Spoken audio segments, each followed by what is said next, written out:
he's supposed to be the business guy, right? And that's the lesser of two evils, I guess, in my own opinion. Like, I thought that I felt more confident that if Trump got in, geopolitics would be better. It's not. And I thought that our finances would be better, and they're not. A lot of Americans are showing those same sentiments right now. Yeah.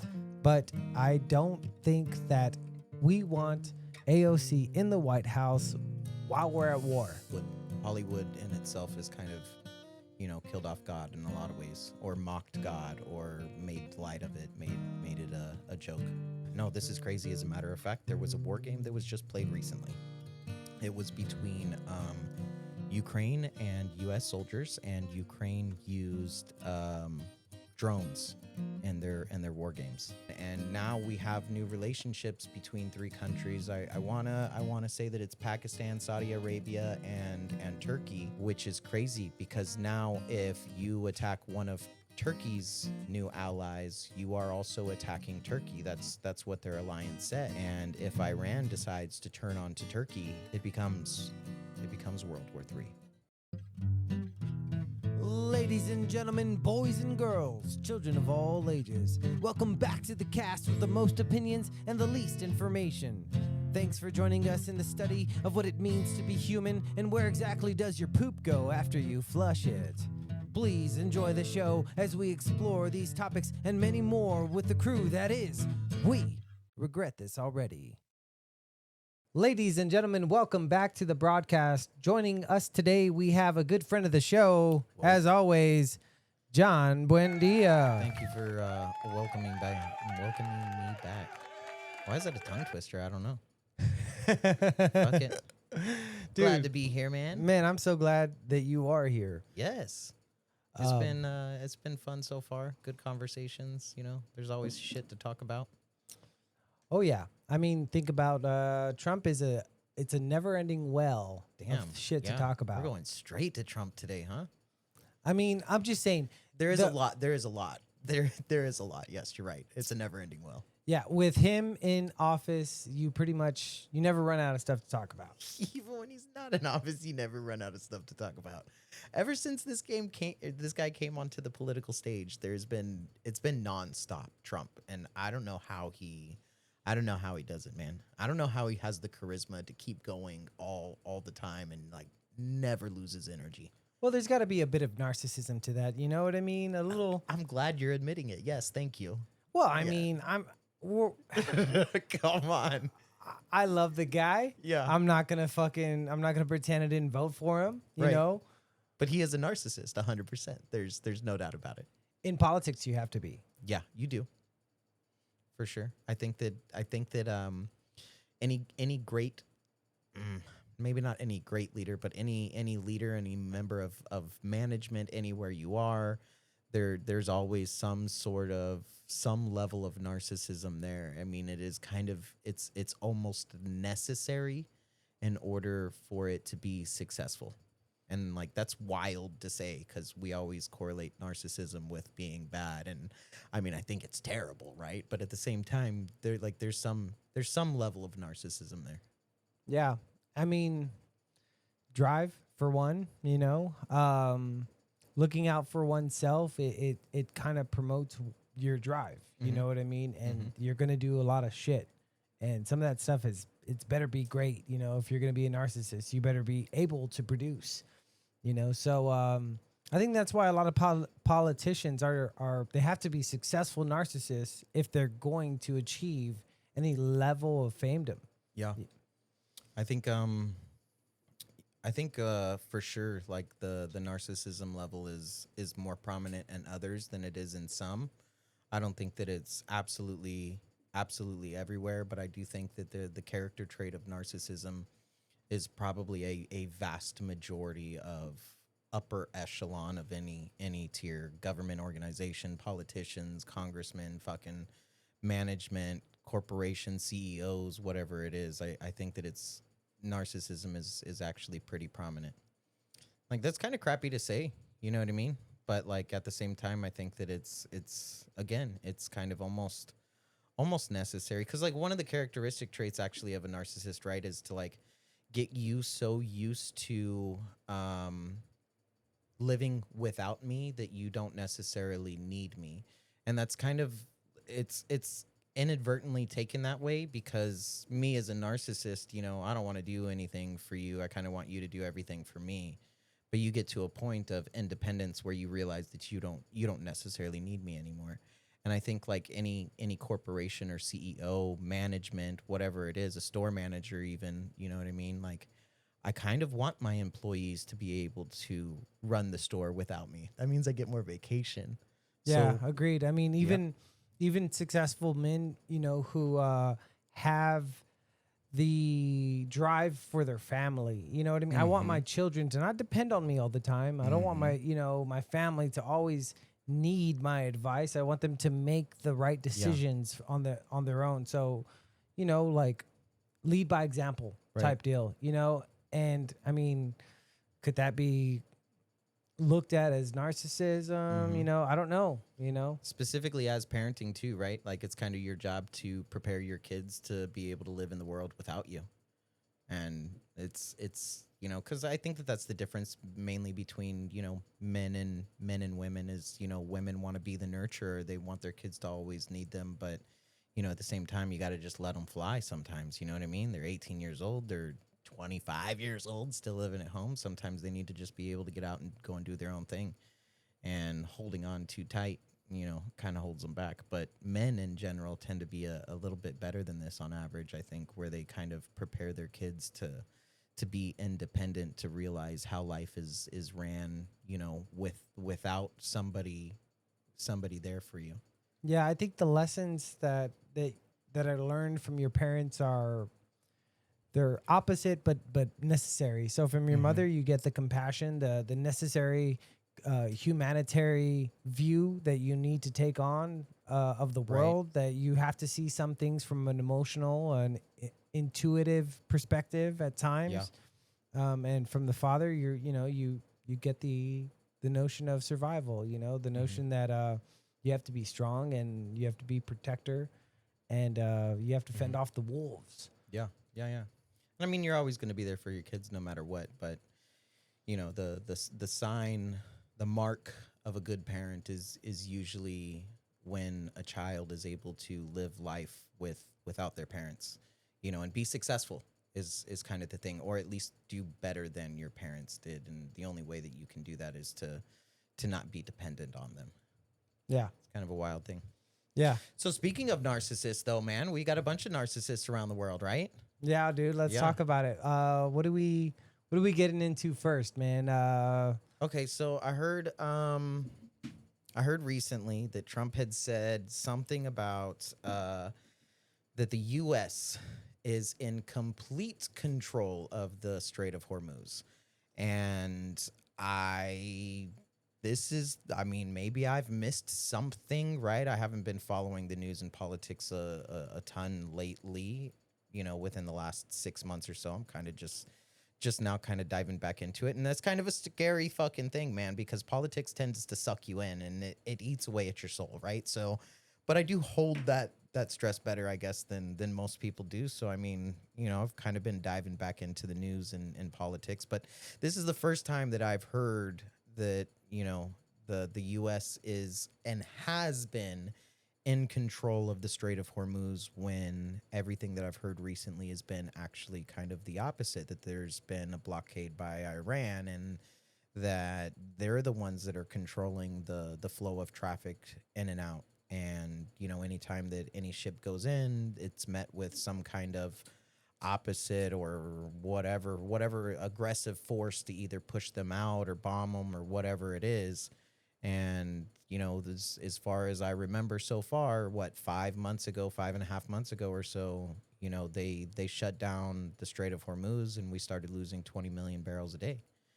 And like that's a lot of oil that's not getting through. That's a lot of energy, a lot of power. But didn't we blockade their blockade?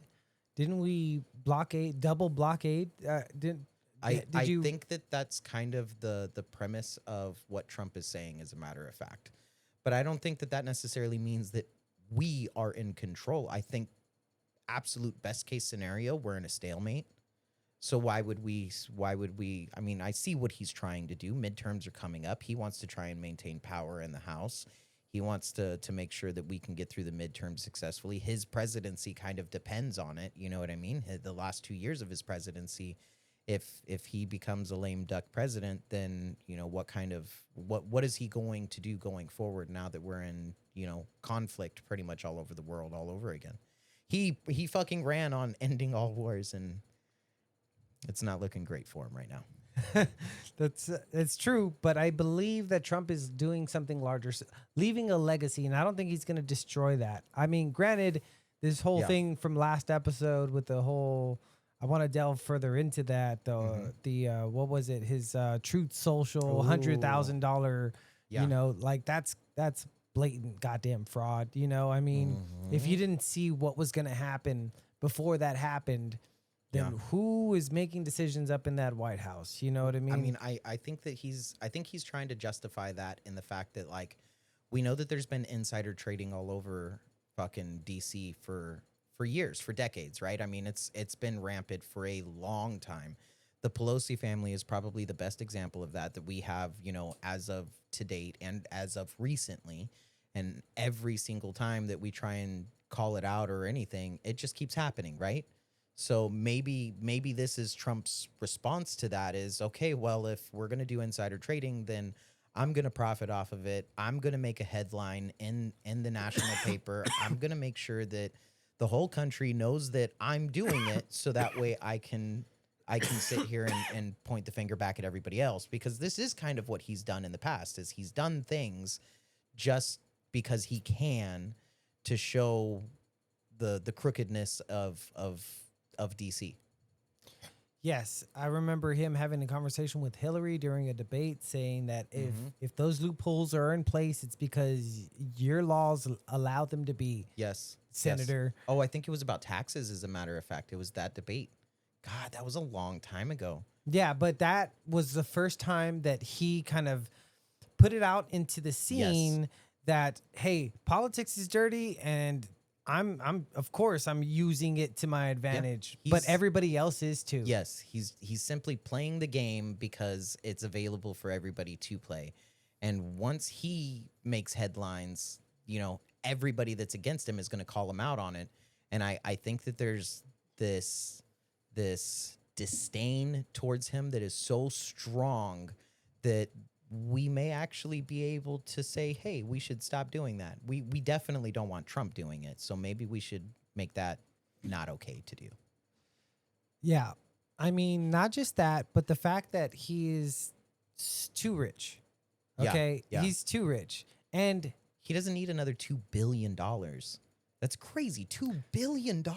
I don't know. I think everybody could use $2 billion. He doesn't need $2 billion more. I need $2 billion. If I need $2 billion, then he needs $2 billion. You know what I mean? If I could use some money, I'm sure he could use some. We all could use some money. I think honestly, at this point in life, I feel like 10 million would be more than enough to suffice me for the rest of my life.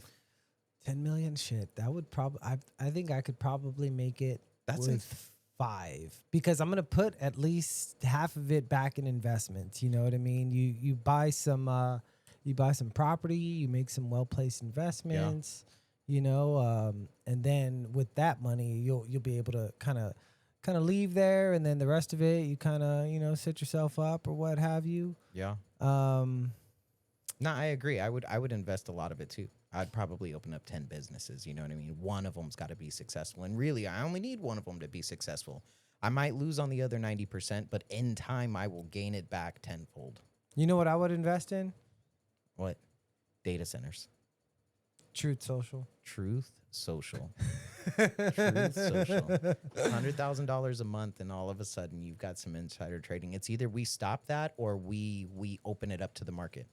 I mean, that's kind of what he's doing. And I mean, $100,000 a month is crazy expensive, but at the same time, is it really? There's hundreds of thousands of people here in America that can afford $100,000 a month. I mean, yeah, we still only have a percentage of the population that could probably afford that, but it's still that percentage is still a big number, and just individuals. That's a lot of people that can actually afford $100,000 a month. I mean, I would, yeah. I don't know how I feel, man, because I sit here and I say it, I joke about it, like let's go in, let's get 100 grand and do some insider trading and make a bunch of money. But I don't know how I would actually feel if I was to do it. I think I might feel dirty about myself just a little bit. I mean, Wall Street is a dirty business. It is. Yeah, Um, it's pretty rampant, gross, disgusting. and it shit, what was I gonna say? So if you want to be generous, if you want to give Trump the true benefit of the doubt and say maybe he was just doing this to kind of to shed light on this obvious gap Okay. in our legal system Mm-hmm. as far as insider trading goes. Like if Nancy Pelosi can get away with it, then that's being generous. Yeah. Worst case scenario is he made how many billions? $2 billion. I think it was like 2.1 or 2.3. $2.1 billion. Yeah. Um, God, that extra 100 million is a pretty big number. You know what I mean? Two versus 2.1. Even 100 million would I mean that would change thousands of people's lives. That's crazy. yeah, but it's stock. It's the stock. So is it real money? Mm. Does it actually exist? Is it? I mean, No. to me, the stocks. That's just like, Funny money. It's just confetti. yeah. To me, it's just imaginary money. It's not money that actually exists. It's not. There's no money in Wall Street. You know what I mean? I mean, it's Right. all just a notion It's of money. Digital. It's digital money. So I mean, it does technically exist, right? But at the same time, it doesn't really exist, right? We were talking. I kind of mentioned very end of last episode, right? Russia and cryptocurrency. I mean, Russia's. God, we didn't look that motherfucker up, man. Hold on. Let's get into. Do you have that? Did you look it up by chance? Yes, I did. Hold on. Oh my goodness, he's on the ball today. Mm. Let's go. Trump saying that we're going to control the Strait of Hormuz. Yes, I mean that's kind of where we're at, right? Or All right. he said we are in control of the Strait. Okay, of so Hormuz. Trump has recently claimed that the U.S. has total control of the Strait of Hormuz, saying that the U.S. naval blockade means no ships get through unless the U.S. allow it. He also said he may declare the U.S. Strait a U.S. territory. Okay. Yeah. He said that it would at least relatively soon it was going to be a U.S. territory. Okay, this is a political and military claim, not an established legal fact. The strait lies between Iran and... Okay, so, all right, that's straight. That covered two claims there, right there. I tell you what. Very interesting. But that doesn't surprise me. You know what I mean? Trump makes claims, and that's he claims this, he claims that. That's kind of what he does. He's a claimer. Yeah, he is. He does kind of claim a lot of things, but I mean, he's got to realize the importance of the things that he says. The weight of the word of the president actually holds a lot of value throughout the entire world. So when he does make a claim, it's kind of important. But he does make claims all the time that aren't true by any means, and like he's very outlandish. So how do I know what he's actually going to follow through with? How do I know what he's telling me is even correct? Because I did do a little bit of research on it, right? And what I found, right, was kind of the same thing, is that there was, Iran is kind of holding the Strait of Hormuz, hostage right now, not letting anything get through and in and out. But at the same time, we've got a steel wall as far as, a blockade for them. And we're also controlling who's holding, people in and out. And, it's kind of a stalemate. Like both are technically true, but, we don't admit that the other side is true because now all of a sudden Trump has total control in the Strait of Hormuz. And so with that, he's using this control to try and limit the amount of money that's going in and out of Iran. Yeah. And to speak about that, it's already in a tough spot. Remember, I brought up the fact that last year they were protesting in the streets because their dollar went from 1.1. It went from whatever it was to being 1.1 million, equaling $1.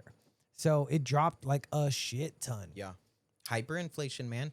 And like to kind of piggyback off of that just a little bit, right? I do kind of want to put it into perspective as a little side note that, you know, it's 80% of the US dollars that we have printed have come since the beginning of COVID, since 2020 or since 2019.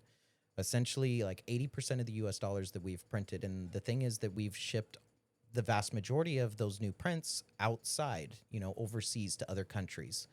And if we as America start to not use the US dollar and the rest of the world as the main stage, the main currency for the rest of the world, those US dollars are going to start to make its way back home. And once they do, that $100 bill that you have in your wallet right now is only going to be worth $20 because inflation is going to be ran rapid. You know, like we've gone up 150% since, you know, essentially in the last couple of years. And he's supposed to be the business guy, right? And that's the lesser of two evils, I guess, in my own opinion. Like I thought that I felt more confident that if Trump got in, you know, geopolitics would be better. It's not. And I thought that our finances would be better, and they're not. Damn, that's a lot of Americans are showing those same sentiments right now. Yeah. But like you just said, you know, the lesser of two evils. Imagine if we had. That's why I think that the next president is going to end up being a Democrat slash socialist. Yes. Yes. Yeah, no, I understand that sentiment, but I don't think that we want AOC in the White House while we're at war. You know, this war is going to continue. Yikes! Yeah. I mean, I didn't really think about it, but you're kind of right. You're kind of right. I don't know if I trust AOC to be sitting commander in chief if war does get worse. Yeah, man. I mean, that's probably that. I'm so sorry to say it, and I'm so. You heard it here first, folks, but this just might be the case that Trump is going to postpone this war until the goddamn elections. Until 2028, and he's going to get reelected a third term. No, because it's going to look better for Marco Rubio, the Republican side, because who would you rather in war, a Republican or a Democrat? Hands down, I do think that it is a Republican, yes. And I think that there's two different ways of thinking about this. I think that diplomacy is more favored on the left than it is on the right. I think that on the right, we will go to diplomacy once or twice, and as soon as they decide, and that, to be fair, right, this is exactly what we've done with Iran. Is Trump has tried diplomacy, we've tried treaties, we've tried ceasefires. You know, the same thing is happening in like Israel, but we've tried ceasefires, and diplomacy isn't really working. And so now he's saying that we're going to. He said he was going to name it a U.S. territory, the Strait of Hormuz. And if it becomes a U.S. territory, I mean, essentially that means that we'll have complete control over it, and Iran won't have anything. I think that a Republican would do better in a time of war. Democrats would try diplomacy maybe twice as many times, 3, 4, 5, 6 times. And I think that they would be more reluctant to pull the trigger when necessary. Not that I ever think that we should have to, but when diplomacy doesn't work, sometimes it's necessary. And I don't know if I would trust a Democrat to do what would be needed to do in that. And how could you have any kind of diplomatic relations with a country who chants death to America right before breakfast? They chant death to America right after breakfast. Right. You know, yeah, and then 3 more times before noon. Yeah. You know, and it's kind of wild, right? It's wild that we live in a world that is really that's like that. You know? Well, we yes and no, because this war's been going on for a long time. Very long time. You know, the Muslims and the Christians have been at each other. The sad part about it is the Christians somehow forgot that we were at war. You know what I mean? And the Muslims never forgot. Mm-hmm. You know, they've kept this war on, and the those who follow Christ, you know, followed Christ, and they stopped being soldiers. Yeah. you know? I think that that's because we moved so far away from the conflict realistically, right? Because I mean, for the most part, the conflict has always been in the Middle East. It's always been, the homeland, the birthplace, the death and resurrection, or at least that's what's believed, right? So I think that we've been so far away from the conflict for so long that it's made life more difficult, or not necessarily more difficult, but it's just the fact of you know we don't recognize it anymore. But in the Middle East, it's still ongoing, and it's constantly ongoing. Well, I don't know. I don't know how far from the conflict we've been because we've been so involved with Israel and stuff like that. And since 9/11, Mhm. that conflict came to our doorstep, and we accepted that. We're in that conflict for the last 20 years. You know what I Right. mean? Since 2001, Yeah. we Yeah. were in the Middle East, and our soldiers have been, I guess, baptized by fire and reminded of Yeah. that part of the Our world. our soldiers have, but not the citizens. And I think that, like, in a roundabout way, sure, yes, maybe, but it's not on our doorstep. Yeah. That's a good point.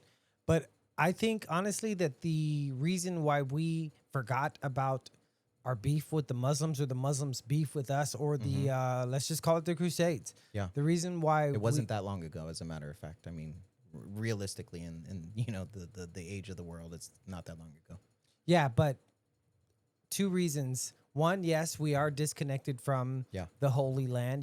We are on the other side of the whole goddamn planet because Yeah. this is the Western world. And the second reason is the death of God. God himself has died in our culture. Yeah. What was that? Wasn't there like I don't know, some kind of like documentary or something that came out like years ago, talking about like the death of God. And I mean, it's not necessarily that God is dead, if that be the case, but we're not as much of a Christian nation as we once were, and that's not true just here in America. I think that that's true kind of worldwide. It's kind of everywhere. Well, it's mostly the West. Howdy. I'm Bobby from the We Regret This Already podcast, but I'm not here to talk about podcasting or plumbing. I'm here to talk about performance. Now, between work, family, and podcasting, I get a little burned out, a little dull around the edges. When that happens, I reach for Dubby. Dubby is a jitterless energy blend with no maltodextrin, no fillers, and no artificial colors or dyes. Get back in the game. Level up. Do better. Be better with Dubby. It's made in America. And you can get 10% off of Dubby if you use code WeRegretThis at checkout. The link is going to be in the script square. And the time to give gifts is right now. So give the gift of Dubby. Be a buddy to your taste buddies. Drink Dubby. Oh, wow, that's really good.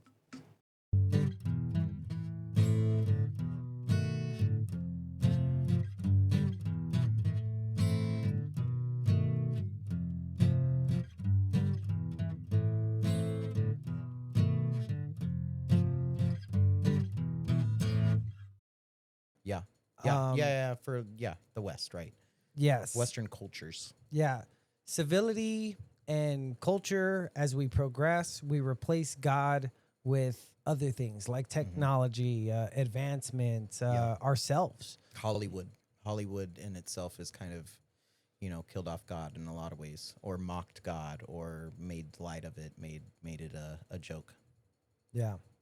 So that, I think, in a sense, our culture, because we've killed God, Mm-hmm. we're no longer fighting a holy war, Right. but they still Yeah. are. Yeah, for them it is, for sure, and for us it's more minerals, it's oil, it's ego, it's eye for an eye. It's the fact of 9/11, the Twin Towers. It's all of it, man.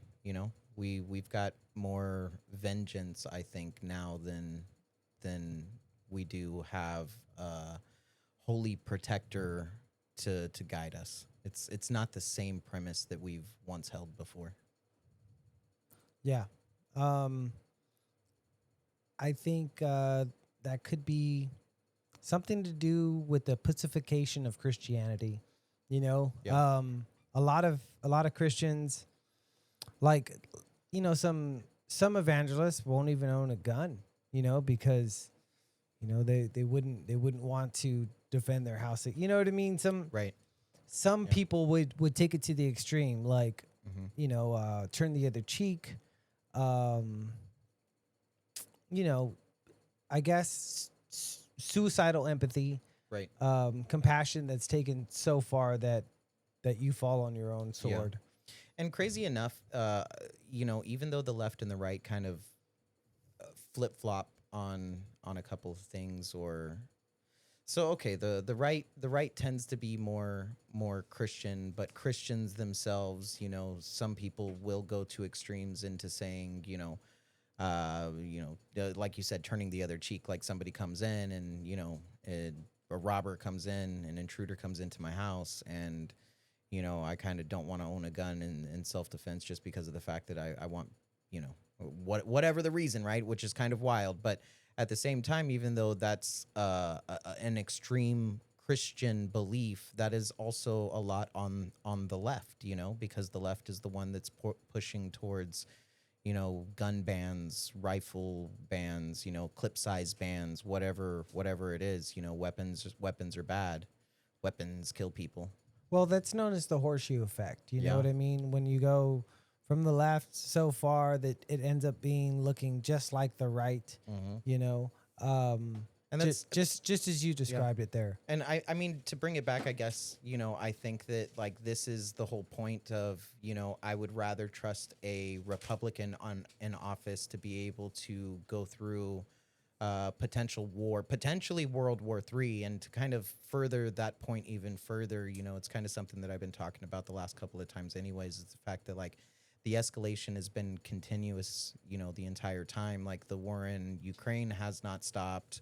The Middle East has not stopped. Iran has not stopped. China is still looking towards Taiwan, and now we have new relationships between three countries. I wanna say that it's Pakistan, Saudi Arabia, and Turkey, and Iran's been having conflicts with, forgive me for not remembering the details, right, but like one of the three countries, and Ukraine or Turkey decides that it wants to get involved, and Turkey is a UN nation, which is crazy, because now if you attack one of Turkey's new allies, you are also attacking Turkey. That's what their alliance said.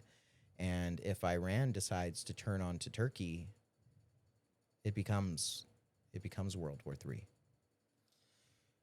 If Iran turns on Turkey, then then that brings in Article 5. Okay, I see what you're saying there. Yeah. So That brings in the UN. That brings in World War III.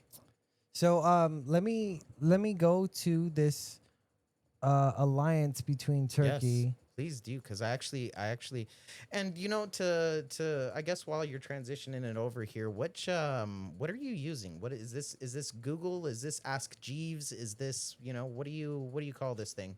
This is Perplexity. Perplexity is Perplexity. what Joe Rogan uses. Oh, okay. Is it Jamie that uses it, or is it Joe Rogan? Yeah, I guess it is Jamie. Jamie's the guy. Jamie's man. the guy. Jamie's the fucking guy. Yeah. Perplexity. So what is Perplexity?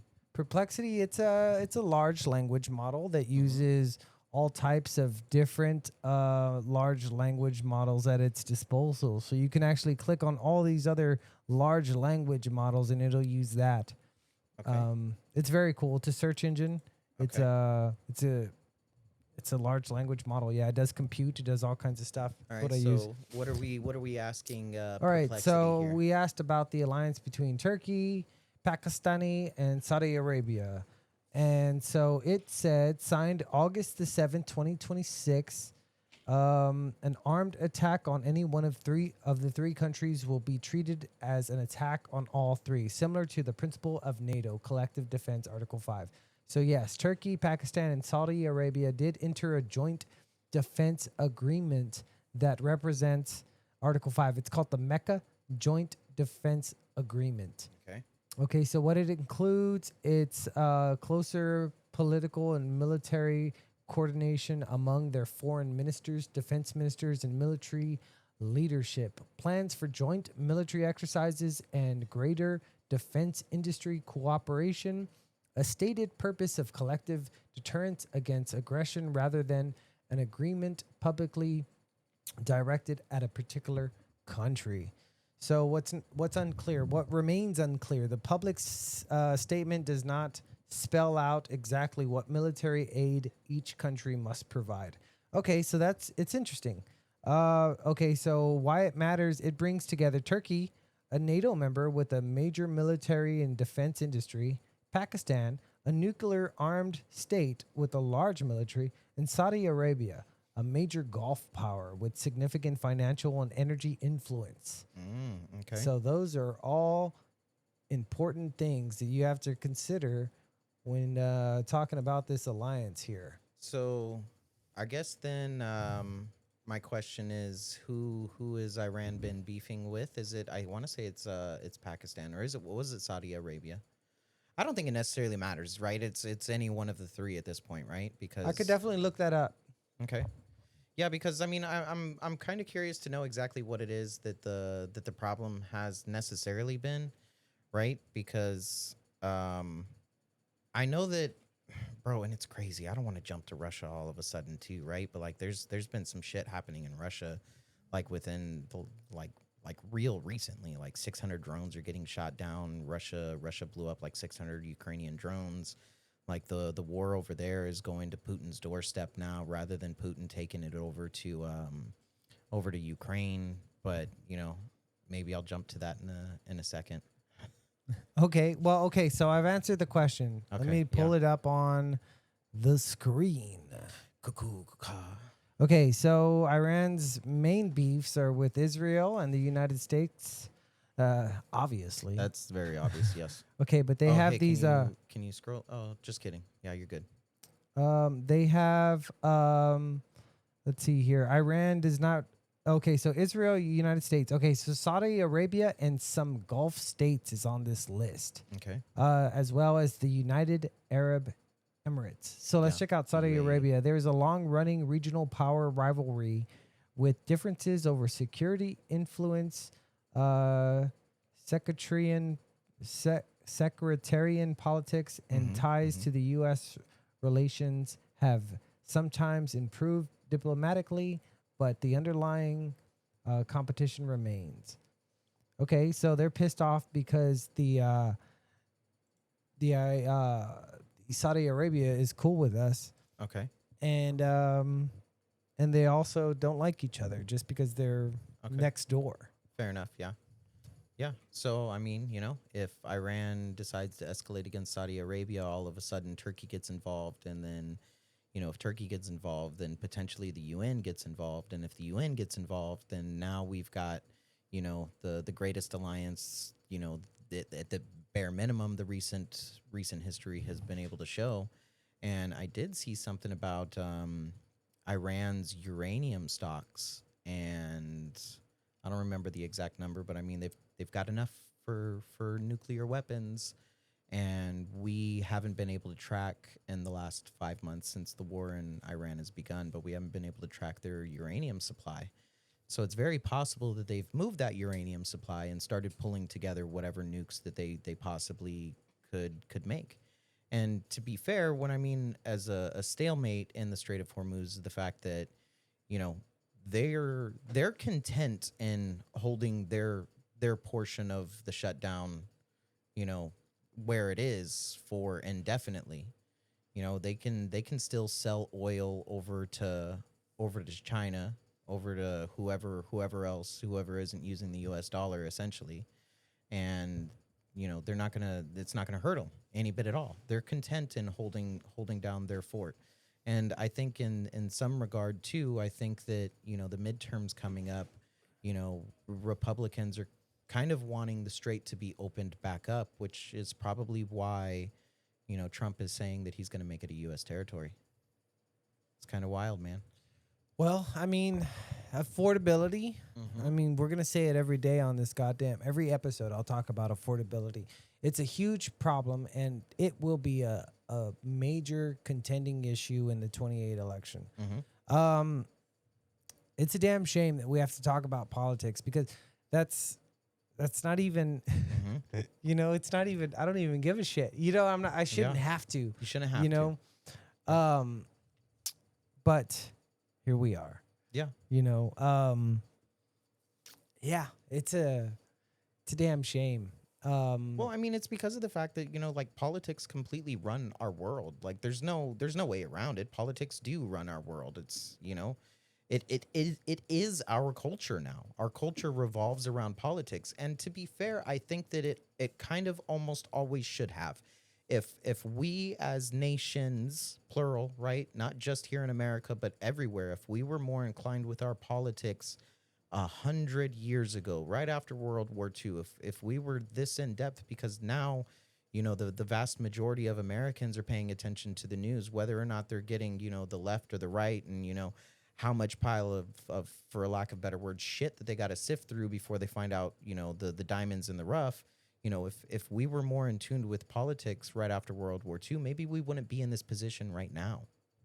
Like we are really just right on the brink of it. I think that the dominoes have been falling for quite a while now. I think that, Putin's invasion of Ukraine was kind of the, yeah, there was probably more that happened before that, right? The reasoning of the invasion could have been smaller dominoes, but now we're at the point of the dominoes falling, and I think that we're still just barely scratching the surface of it. I don't think that this de-escalates. I think that it continues to keep going for quite a while. I don't know at this point, I guess, how we can have any kind of diplomatic solution to it that would appease everybody and keep on moving forward in life together. Well, here's the thing. The more we fight wars, the quicker in technological advancements That's true. we go. So here in 4 years, we're gonna have robots on the battlefield Ooh, killing sorry. humans. Yeah, no, this is crazy. As a matter of fact, there was a war game that was just played recently. It was between Ukraine and U.S. soldiers, and Ukraine used drones in their war games, and Ukraine annihilated us, hands down, annihilated us. Now, this isn't the first time that we've done this. We've done this at least a half dozen other times. One of the times that I remember was actually like a little bit of war games up in Alaska in cold weathers. And what we have found is that AI and technology, robots have actually like an extreme advantage against us. And I think that if we were still in the early stages of AI, we may have enough time to be able to overcome it. But because of the fact that, as a unit, you get together and you have a debriefing and you say, okay, what went right? What went wrong? What can we change? What can we make better? What can we prevent? Right? And you go through that debriefing. But to get every single human being on the same page to be able to pull their weight and do exactly what is needed at the exact time that it is needed in order to be able to operate a flank, like, I mean, in order for everything to go smoothly and not kill or not have any casualties dead or whatever the case is, like in real combat, instead of it just being a war game, if you have a tip-top unit, yes, you can learn fairly quickly. But, if they're just casually, if they're reservists, if they're just a quote-unquote militia, you're not going to have that coordination to be able to change on the go versus AI now.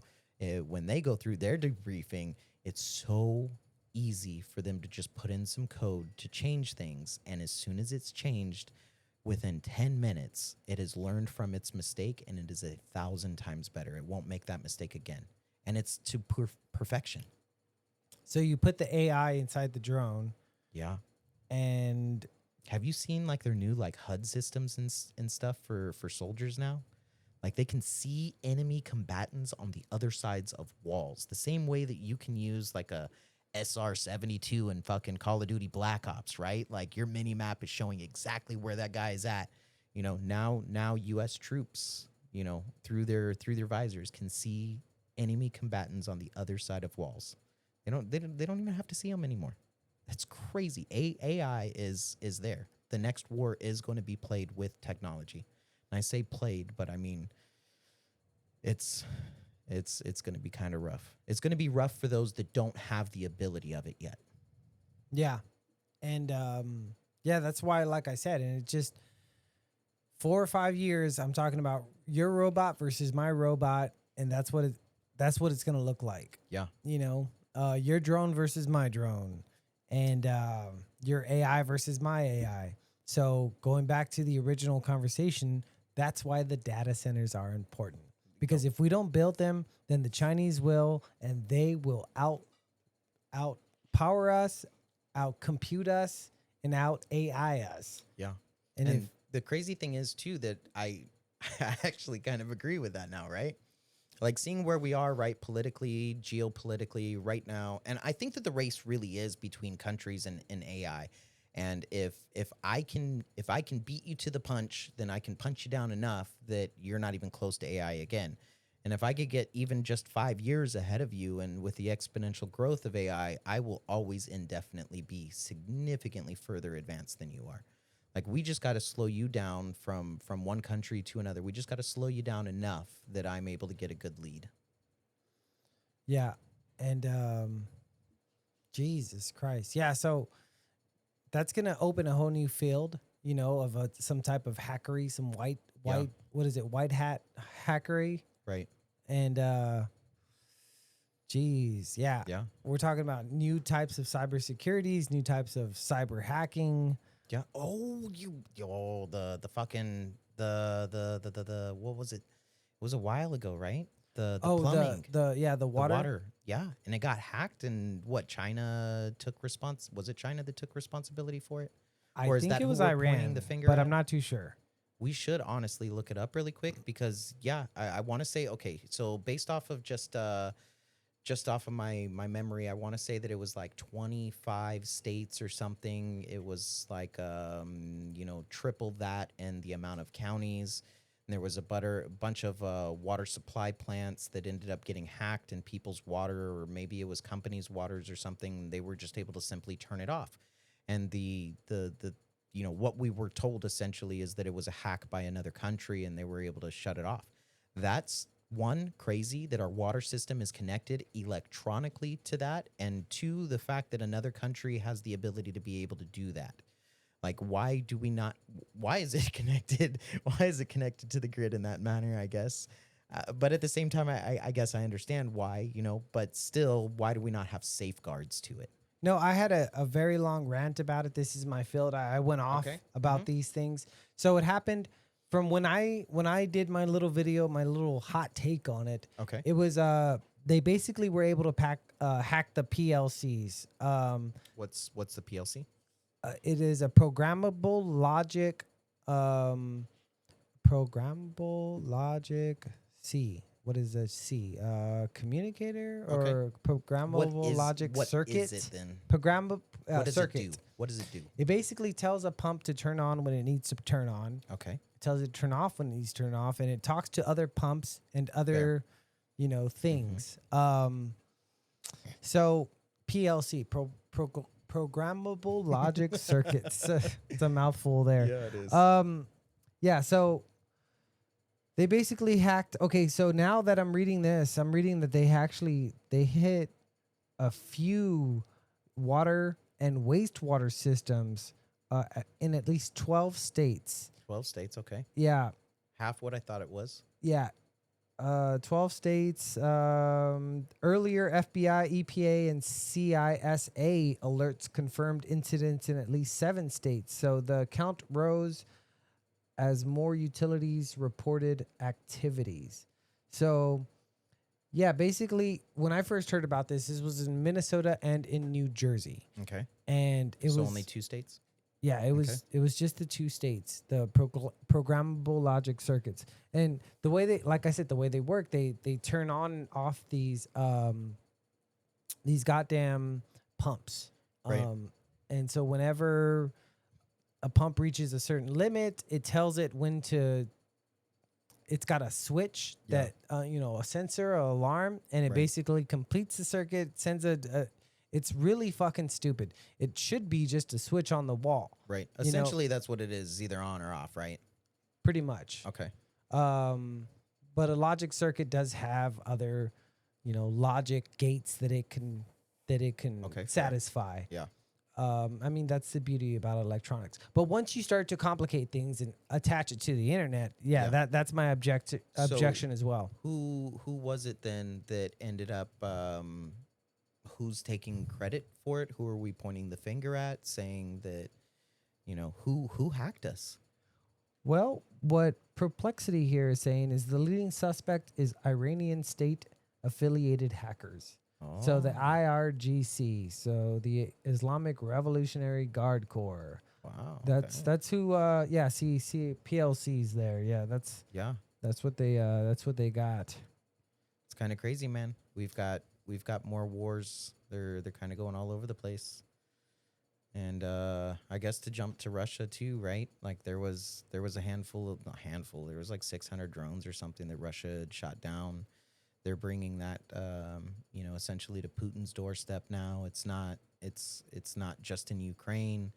I saw a couple headlines of just like it almost looked like wildfires. You're talking tens of acres just being burnt.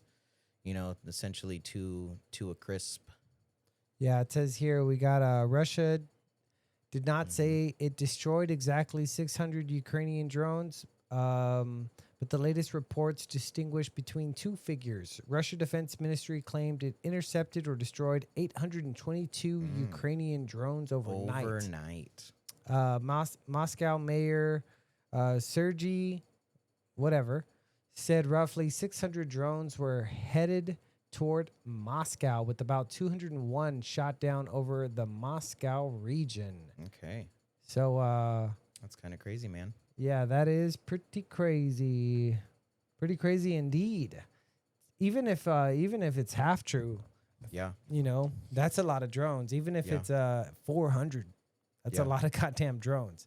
Yeah. I Eh, mean, and like that's the crazy thing too, right? Is that like drones, I mean, what are you really losing other than just, some money? I mean, the minerals are incredibly important, but it's life. You know what I mean? It's something that was made in a machine or a machine made in a factory, or it's life. And I would rather not lose either, but I guess I would rather lose a machine than life. So I mean, if that's how the next war is going to be played out, then, and I mean, really, if we keep escalating past AI, past robots, past drones, past HUD systems that can see enemy troops behind walls, I mean, realistically, the next step after that is probably big bombs.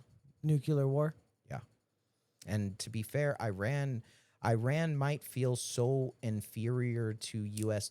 technology as of right now that they may just decide to simply bomb. They may just say, "Hey, there's no way that we can beat these guys. They're already way too far ahead of us, way too powerful. I got to pull a Hail Mary. Here we go. Kaboom." Well, we know they don't have a nuke yet, and we know that their enrichment has to be at about 60%. Mhm. And to make a bomb, I think it needs to be around 90, 95. I So, think that they have already all of the infrastructure in place for them to create it. I think that was one of the treaties that we had them sign. Way back when. I don't remember exactly when, but they weren't allowed to create it. But it didn't necessarily prevent them from being able to have the resources to build it. yeah, but I think that's still going to take some doing. Oh, for sure. But I mean, it has been 5 months, and we haven't been able to track their uranium, and it's a significant amount. Like it is for sure a significant amount. Yeah, but who knows if that those reports are Yeah. quite honest. What if they're telling us that? What if we had Yeah. the uranium the whole time, and really, like I said earlier, Trump is like just kind of wanting this war to go on so that he has, he's forcing the money into that market. He's forcing the money into the military industrial complex right now. He is forcibly advancing our technology, which, better for worse, we've always ended up on top of. I Yeah. mean, I think that realistically, any technology and any kind of framework really always goes to some kind of military configuration. You know what I mean? Like even vehicles. Vehicles started out with just Model Ts, whatever it is, and then all of a sudden we started building tanks. And then we started building helicopters, and anything that we can use to make warfare easier. I think that the military is pretty much almost always involved, like well before the public is in most cases. I think that maybe when it came to vehicles, they were a little bit behind, but I mean, at the end of the day, I think that they learned from that lesson. The And Germans, they ended up just Mhm. taking the Germans. yeah, bro, and the Germans had like superior technology too. The Germans, bro, Hitler was crazy with technology. Like he tested with like jetpacks. Like yeah, it wasn't successful, but I mean they had jetpacks back. Dude, imagine the goddamn guinea pigs that were forced to Right. try it. You know how many Yeah. Nazis blew up? Yeah. You know, trying to on the goddamn Hitler pack. Right. You know, You just get burnt alive and fall from 40 feet out of the sky with 300 pounds worth of metal on your back. just completely blow up out of Kaboom. nowhere. Just Yes, blown out of the sky. Venus Snitchel. Snitchel. They finally figure out the perfect configuration to make the jetpack successful, and then Hitler is just like, "Hey guys, we need to see if he's targetable. Shoot at him." He was kind of crazy, man. He did a lot of meth. Fuck Oh, my yeah. God. Yeah. Well, I guess we should wrap on that, dude. Let's wrap Alright, yeah. on the meth. You got any final thoughts? I as a matter of fact, don't do meth. It's bad for you. It's pretty bad. I completely agree with that sentiment. Ladies and gentlemen, never do drugs. They're bad for you. And yeah, I mean, yeah, pretty sweet episode. Thanks, John. Thanks for coming again. Yes, sir. Yeah, happy to be here, man. We'll have something special next time, I guess. I don't know. I guess really, hopefully we de-escalate. You know what I mean? Just drill, baby, drill. Go back to your main premise. Drill our own oil. We don't need the Strait of Hormuz. Get out of the conflicts in the Middle East. You guys got to figure it out. That's kind of shitty. Defend the homeland. And see, I'll take the opposite approach of that. I think we should stay in the war for at least another 2 years so that the Republican Party can win the presidency, definitely, because Rubio is more likely to take it than AOC. And if we are in conflict still with Iran, and just Iran, hopefully, then yeah, we'll do okay. Well, I think we'll advance further in the AI industrial, and we will data center half the planet and eat McDonald's doing so. Hopefully space data centers or underground. Who cares? Who cares? All right, ladies and gentlemen, always remember, keep love in your heart and leave no room for hate.